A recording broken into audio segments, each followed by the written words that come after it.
এবং আমাদের কারো সাথে কোনো শত্রুতা নাই।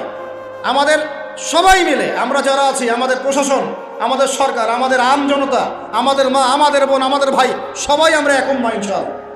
আমরা সবাই মুসলমান, এটাই আমাদের পরিচয়। বাস এর ভিতরে কিছু মুনাফিক ঢুকে গেছে, ওদেরকে আপনারা সাইজ করবেন ইনশাআল্লাহ।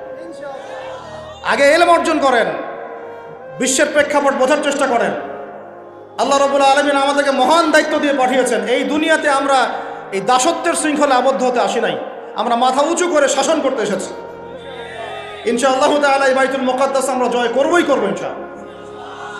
প্রত্যেকটা আলোচনায়, প্রত্যেকটা খুতবায়, প্রত্যেকটা মিম্বরে, প্রত্যেকটা বইয়ে, প্রত্যেকটা লেকচারে, এমনকি আমাদের চায়ের আসরগুলো থেকে শুরু করে পার্লামেন্ট পর্যন্ত বাইতুল মুকাদ্দাস নিয়ে আলোচনা করতে হবে ইনশাআল্লাহ।